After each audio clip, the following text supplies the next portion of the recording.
Today we're going to learn how to set up an aerial yoga hammock. We begin with the rope and our steel O-ring as usual. We begin by threading the end through the steel O-ring and crossing it over the rope. We're going to thread it back through itself in the same knot you would tie in your shoelaces.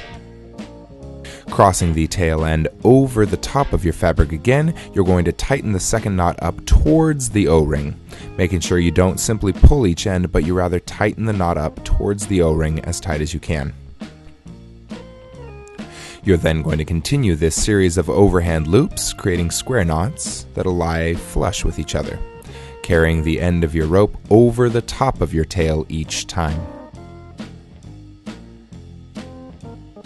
You can tie as many of these knots as you'd like to use up any excess fabric you have hanging at the top of your hammock. These overhand knots will lie flush with each other, creating a very nice use of fabric at the top of your hammock.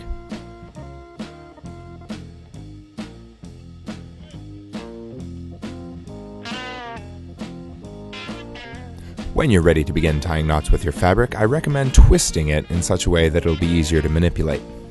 First, you pull about a yard of fabric through your O-ring and cross it over the hammock end, as you would with a shoelace, making sure to tighten it up towards the steel O-ring. Your second loop, once again, has the tail end of the fabric crossing over the top, creating a square knot.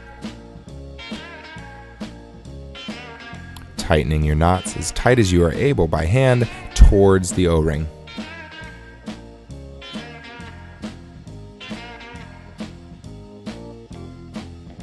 Once again, you can tie as many of these knots as you need to use up any excess fabric hanging from the top of your hammock.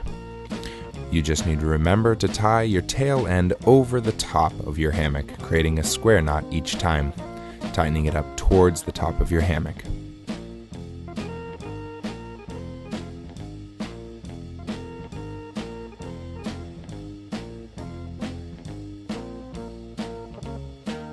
Once your knots are tight and complete, you can use the two ends of your hammock to attach to two separate rig points. Or, by using our spreader plate, you can attach both ends of your hammock to a single rig point while still maintaining proper distance and separation.